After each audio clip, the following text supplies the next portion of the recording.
listening to the Art of Homeschooling podcast, where we help parents cultivate creativity and connection at home. I'm your host, Jean Miller, and here on this podcast, you'll find stories and inspiration to bring you the confidence you need to make homeschooling work for your family. Let's begin.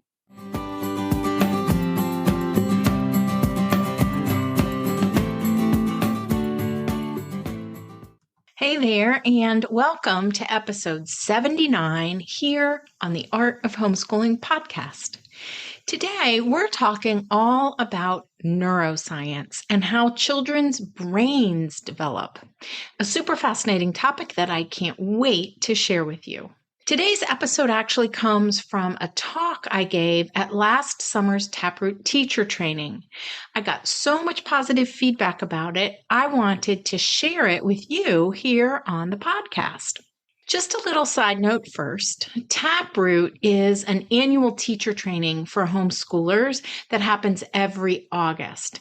And in 2022, we'll be back in person, yay, at Camp Asbury in Hiram, Ohio. If you'd like to hear more about Taproot, no matter what time of year you're listening to this, just go to artofhomeschooling.com/taproot for the latest on that. Okay, now for just a little overview of today's episode. The Waldorf approach, as you may know, was created by Rudolf Steiner for a new school that was opening in Germany back in 1919. That was over 100 years ago. Steiner had a lot of theories and beliefs about how children develop and learn best. That's what he based his new approach to teaching and learning on. But now that we have new technologies such as MRI brain imaging and scientists who study the workings of the human brain, we have more sophisticated ways of exploring how the brain works and develops. And what amazes me is that today's neuroscientific discoveries match Steiner's theories in many, many ways.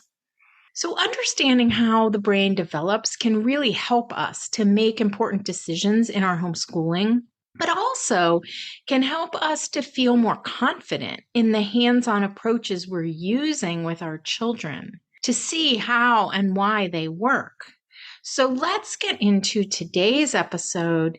Kids' brains are amazing. I want to start off by saying two things. These are sort of the two reasons that I am so excited about this talk on neuroscience and child development today. And the first reason is, you might find this kind of funny, but if you ask my family, you will learn that they hear me say quite often that I want to be a neurologist when I grow up.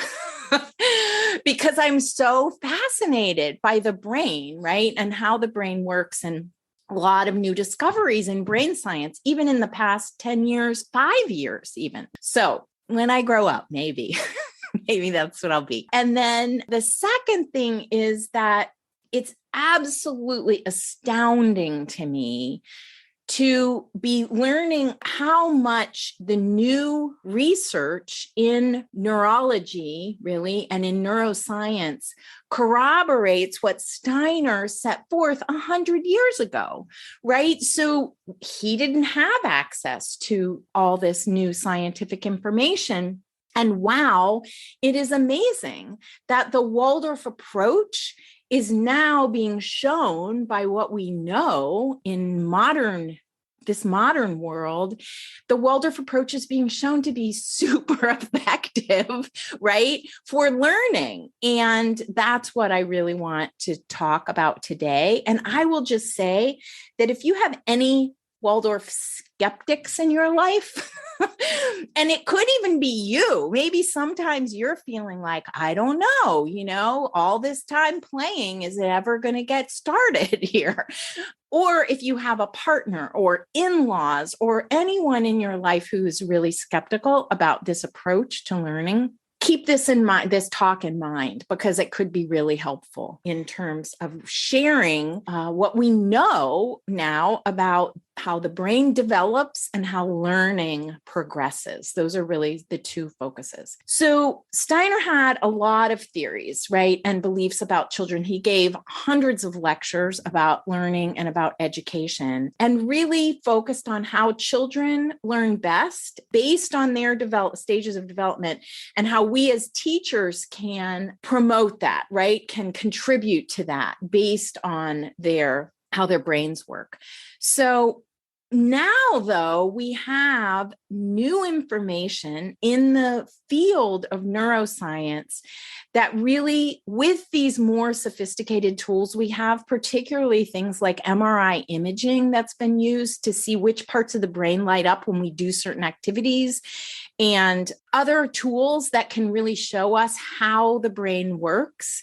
It contributes to this conversation, right, about pedagogy and education and how children best can step into the learning.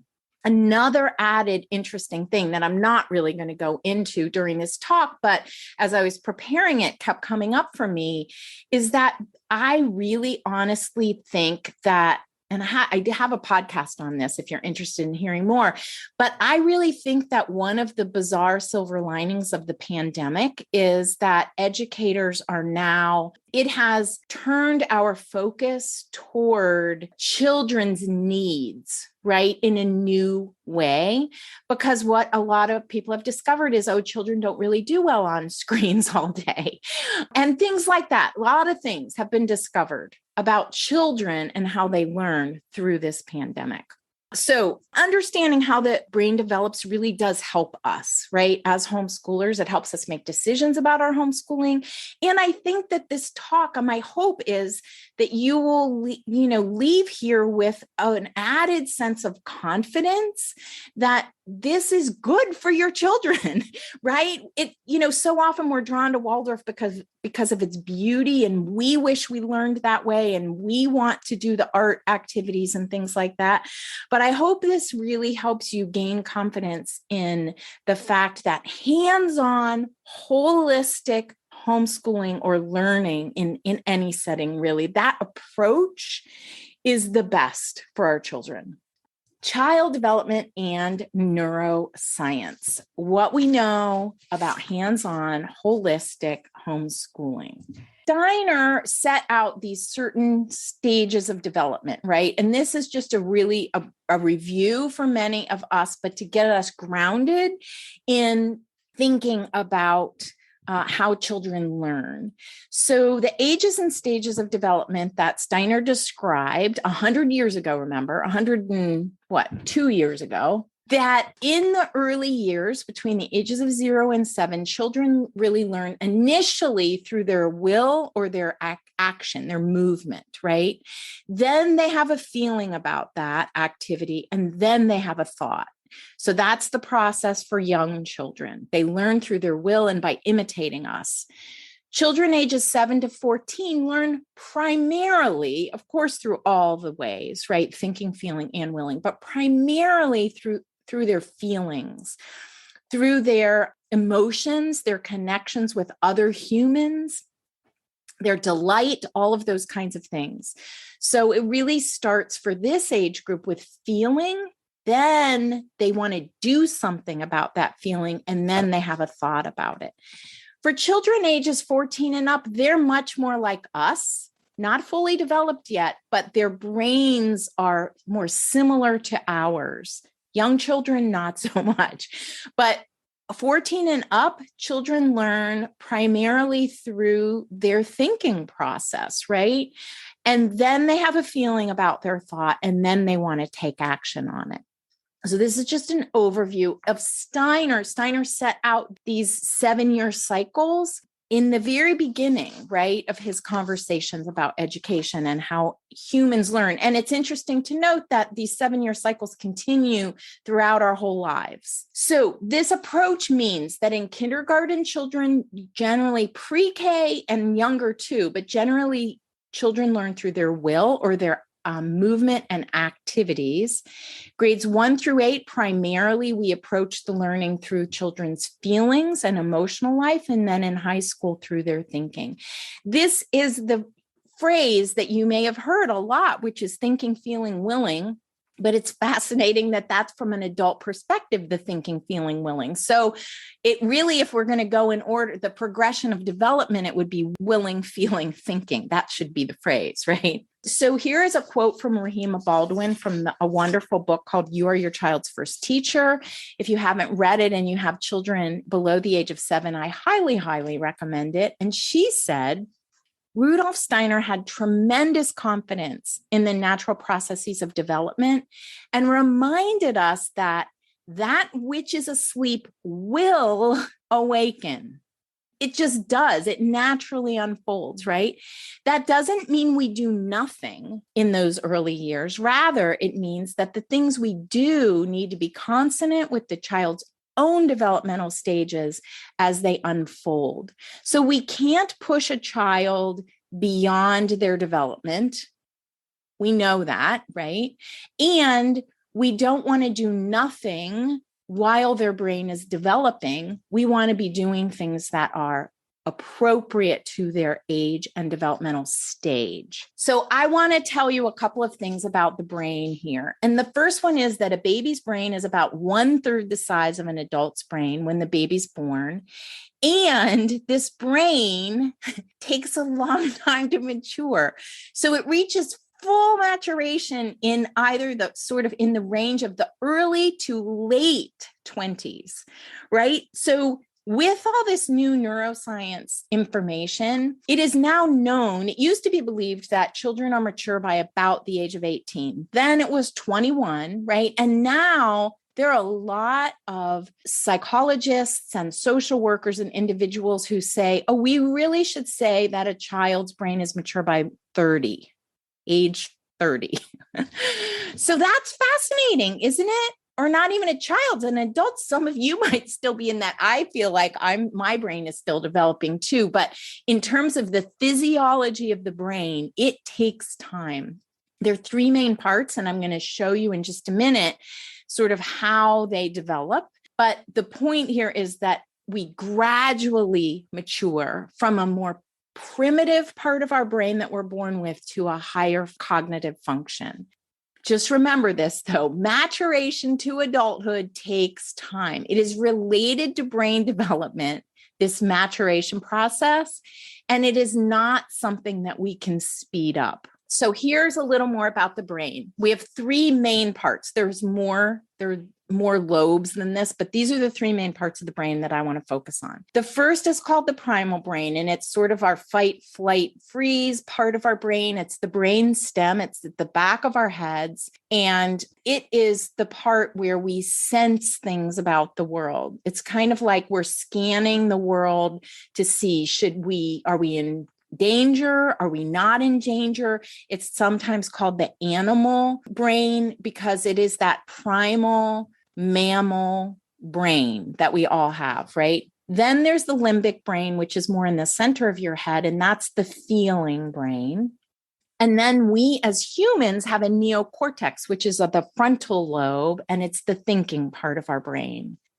So here's an interesting thing about the process of brain development.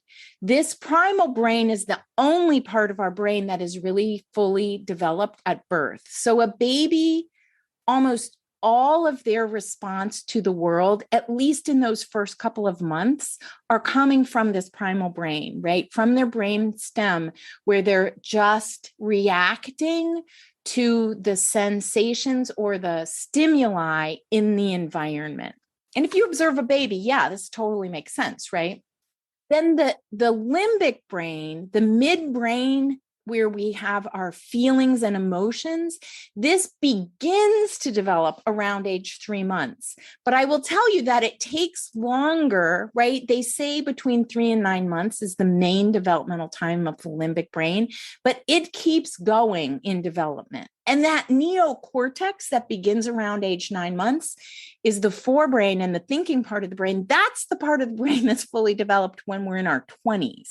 So you can see by this that it would be helpful that if our educational system, right, would acknowledge this process of brain development that is just part of being a human. And the other thing that I want to say is that Rudolf Steiner talked about holding off on formal lessons until children are around age 6. We often see certain signs that a child is ready for more formal learning. And one that you might be familiar with is the change of teeth. When the baby teeth start to fall out and the adult teeth begin to come in, the reason is because, and Steiner even said this 100 years ago, he said that the reason we wait for more formal lessons until the change of teeth is because a child needs their life forces for organ development, well, primarily brain development, right?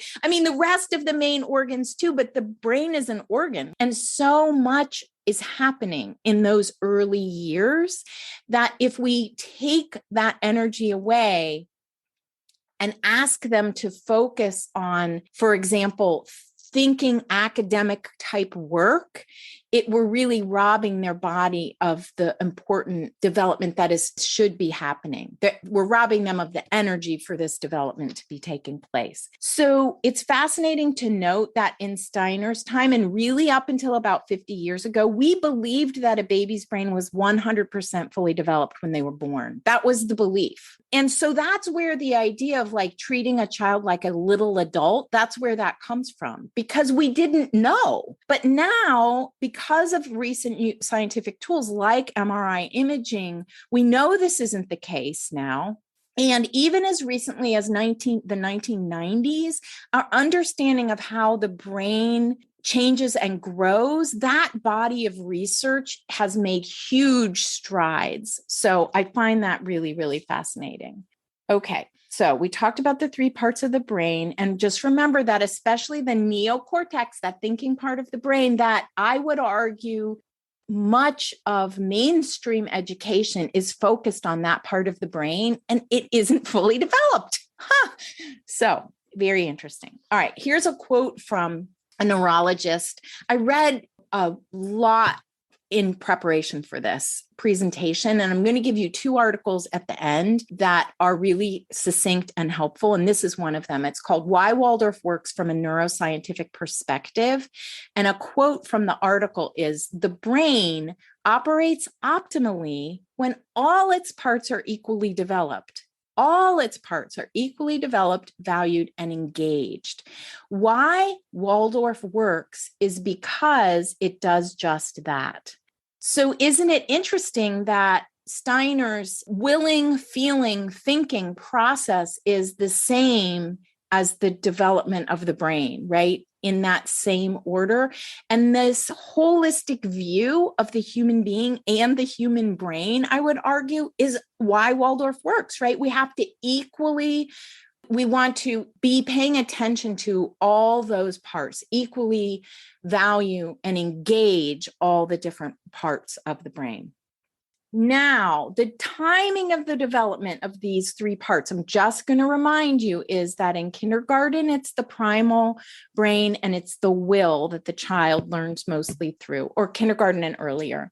In grades 1 through 8, it's that mid section, the limbic brain, where the child is focused on feeling. And in high school, it's the thinking part of the brain that we can focus on. I have another quote here, and this is the other article that I would highly recommend to you if you're interested in reading more. Both of them, and I have a link to this, but both of them are available on this wonderful free resource if you've never accessed it, called the Waldorf Online Library, and you can find both of these articles there. And this article is called Not So Strange After All, Neuroscience Catches Up with Rudolf Steiner and Waldorf Education. And the authors, Gerwin and Maynard, the authors say, the idea that the brain stays the way it initially developed or is hardwired no longer pertains. How a child and an adult uses his or her brain significantly alters his or her brain's neural structure and its development. So this idea of the neural structures of the brain, well, first of all, this is referring to that it used to be believed that a child's brain is fully developed when they're born. We know that's not true anymore. And we also know there's this term neuroplasticity, so that we know that how we engage with the world affects our brain development. And even as adults, like it used to also, not only was it believed that a child's brain is fully developed when they're born, but it also was believed that the brain is fixed and that we can't affect its development any further, right? And that's not true either. There's this term neuroplasticity, and we can learn new things at age 80, right? We can learn new ways of being in the world. We can learn new activities. We can think differently. And it takes practice. It takes repetition, just like any form of education, in order to create these what are called new neural pathways in the brain. But it is possible. And that's what we now know. And I find that super exciting, right? Not only for our children, but for us as we age. But I also find it fascinating in how it correlates to the activities of Waldorf education, which I'm going to talk more about in just a second. So this idea of neuroplasticity, here's the definition. It is the brain's ability to reorganize itself by forming new neural connections throughout life. And that throughout life used to not even, like that concept didn't even exist. So the brain can reorganize itself, right? And form new neural connections all our whole lives. All right, how do we support brain development in children then? Here are three things that I want to talk about. These are just three aspects that are related to the Waldorf approach that I want to talk about today.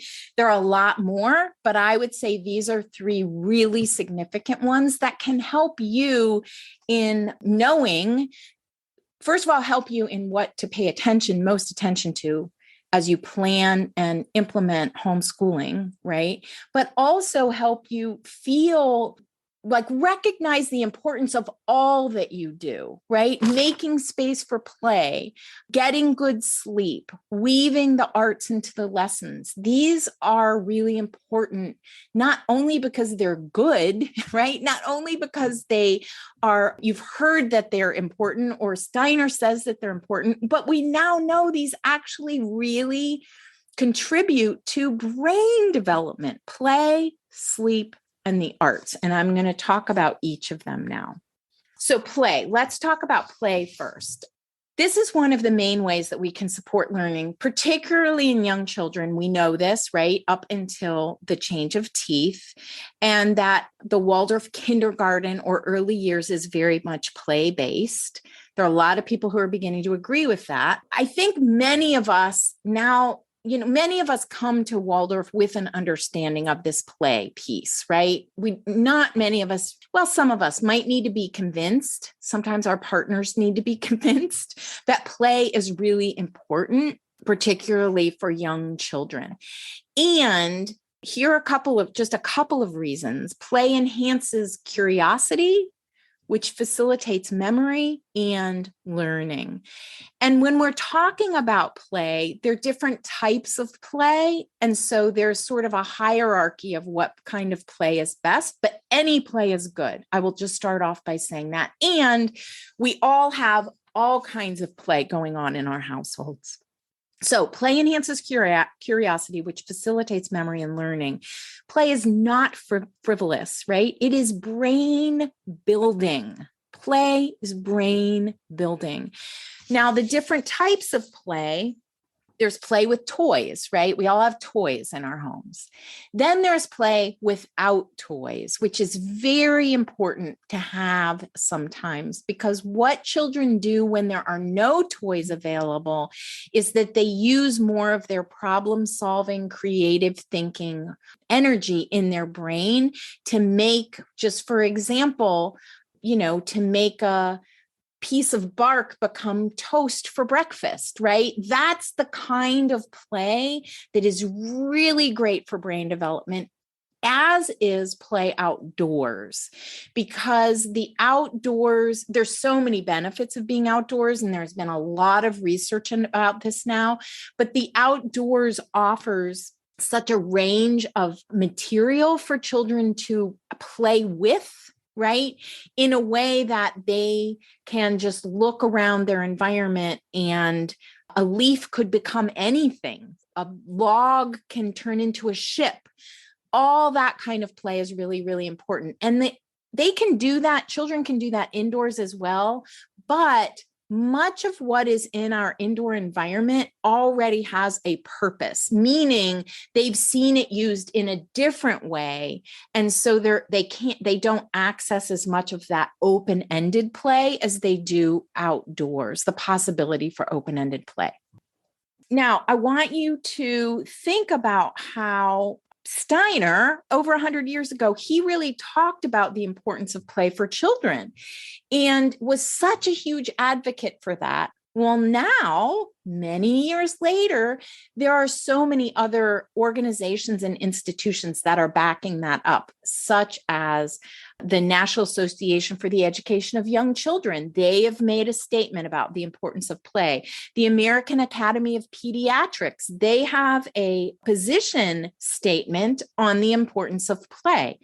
And so, particularly for kids up to about age 5 or 6, and we now know that play enhances curiosity and facilitates memory and learning. We now know that it's brain building. Steiner knew somehow, just saying. Okay, here's a quote from the position statement from the AAP called The Power of Play. And the statement reads, play is fundamentally important for learning 21st century skills. Take that in for a minute. Such as problem solving, collaboration, and creativity, which require the executive functioning skills that are critical for adult success.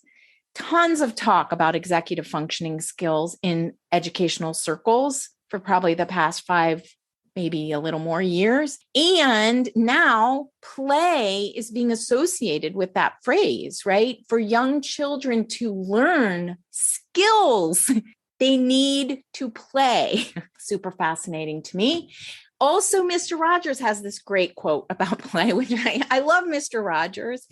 You might have heard my funny story before. My aunt and uncle bought a piece of property, their house, from Mr. Rogers, and there was a pond on the property. And the last day after everything had been settled, and my aunt and uncle were moving in with their 5 children, Mr. Rogers showed up and handed my uncle $100 bill and said, "I think you need to go buy some ducks for the pond because children need ducks."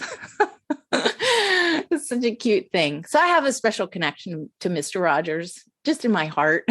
But he said, play is often talked about as if it were a relief from serious learning. But for children, play is serious learning.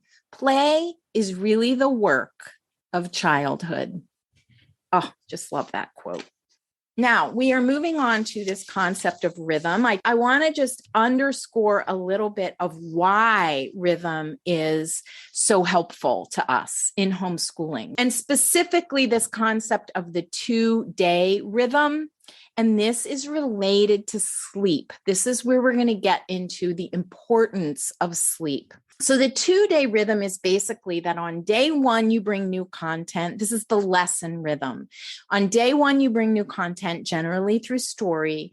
Then you let it rest. And on day 2, you retell and review the story. Now, of course, there are artistic activities all woven in. I'm going to talk more about that in a moment. But what Steiner knew somehow was that when we rest and come back to something that we've learned, new, right? When we let it rest and come back to it, we don't come back to it in the same spot that we left off, right? There's some progression that has happened inside of our brains. There is additional understanding that takes place in the rest itself, in the sleep. So some people talk about a 3-day rhythm with the Waldorf approach, which is fine. You could choose a 2-day rhythm or a 3-day rhythm. Steiner's purpose really was, I don't think he would care if we said 2-day or 3-day. He wanted to make sure that there was sleep in between, right? That between day 1, where you're presenting new material, and day 2, when you're reviewing it, that there's sleep in between, because there's an integration that happens when we sleep. So here is a quote from the Not So Strange After All article that is fascinating. Children become educated during sleep through the digestion of learning, not during the lesson itself. So that's a pretty big leap there, right? That children actually, the learning is happening during the digestion phase as opposed to during the lesson itself. In a way, I think this helps us as homeschoolers, because so often have any of you fallen into the trap of, like, you're teaching ancient Egypt and you want to know how much to cover, right? And you think you have to teach them everything there is to know about ancient Egypt in 4 weeks, right? We think sometimes that's our job. Have you ever fallen into that trap? And then our brains start telling us, well, that's impossible. And so I must be a failure already. I haven't even started the first lesson and there's something wrong here. Well, that is not true. And I think that's another reason why we can say that we can do less and have it still be a really amazing learning experience, right? Because what children, first of all, we all have a limited capacity of how much we can take in any given day, in a given lesson, in anything like that. But so we don't want to overload children. We're not just pouring information into their brains, right? We're lighting up their interest and curiosity so that they can then take this information, or this, it's not even information, this experience into their sleep life, and come back the next day with a renewed or an even further along understanding of what we are teaching, what was in the lesson itself. All right, sleep, critically important. And Steiner talked a lot about it. And I remember being really baffled by this when I first came to the Waldorf approach. So if you're feeling that way, you're not alone. Just know that children are learning. So from an educator's perspective, for me, it helped to understand this phrase that children are learning even when they're not on task. Right? When I was in grad school, there was so much, because this wasn't even known when I was in graduate school, right? Which, I mean, it was a while ago. It wasn't that long ago. And so the idea is that back then, the idea was that we're supposed to keep children on task all the time, right? That we can't let their mind wander or anything else, because then we're losing a teaching moment or a teachable moment. Well, that isn't what we know now, is that that's not exactly how the brain works. So sometimes we don't see the content, the material sort of registering in our children's eyes, but they still could be taking it in, right? And they're going to digest it during their sleep. Last thing that I want to talk about here is the arts. And Steiner said, the arts bring a happy mood into the children's seriousness and dignity to their joy. So I often say to people that the arts bring us, Steiner said this in many places, and the summary of it is, the arts bring us joy as human beings, and the arts help make the learning more memorable. And those are great, great things, right? I was listening to a podcast the other day about learning, but it was about adult learning. And the presenter was saying that what is the goal of our human life? It's really growth and joy. Right? Those are two things, growth and joy are what we're aiming for. And I think the arts can really help do that. And they can help us do the teaching.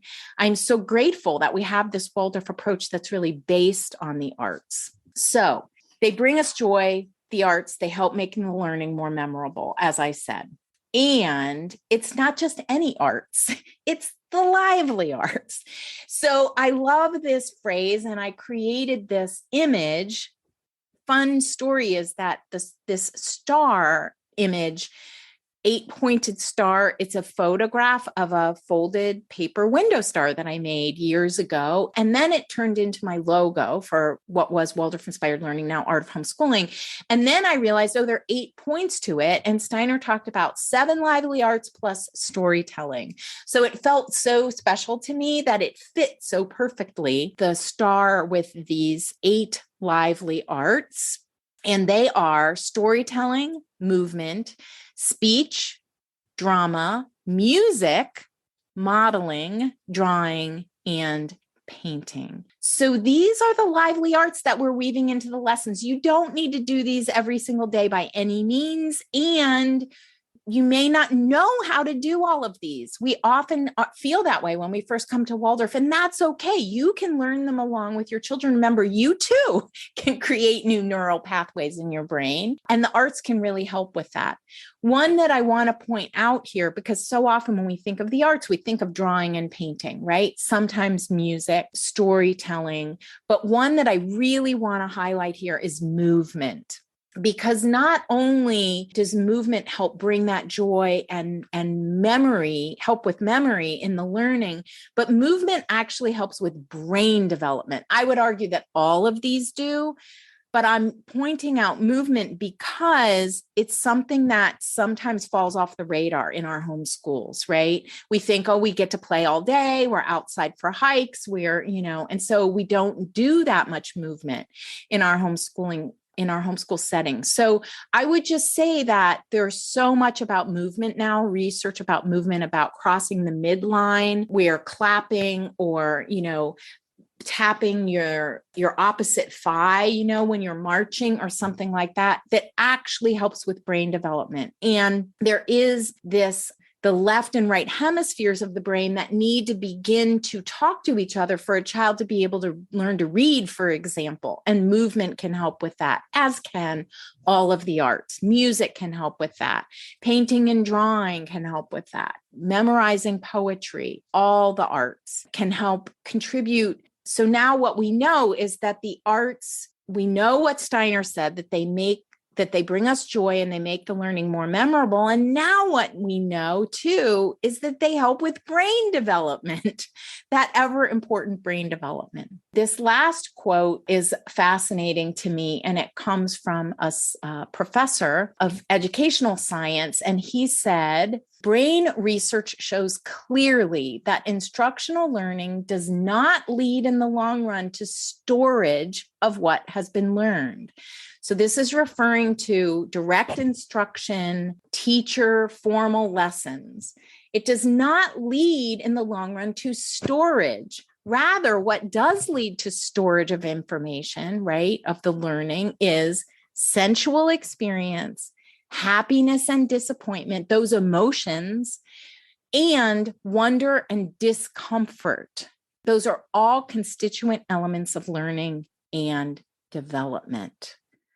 Waldorf is really the only pedagogy that I know of where the topics of study are aligned with the developing consciousness of the child, right? So you could also now say that the topics of study are developmentally appropriate to brain development, right? And that early on, play is the most appropriate for where the brain is in those early years. And then emotions and feeling life are most appropriate for the elementary years. That's how we bring the learning. That's what we're trying to connect with in our children. And then in the teen years through thinking. And now we also know this now, that the Waldorf pedagogy and curriculum can then be seen as supporting child development in a way that is consonant with current research. And I would say consonant with current neuroscientific research. We know this now.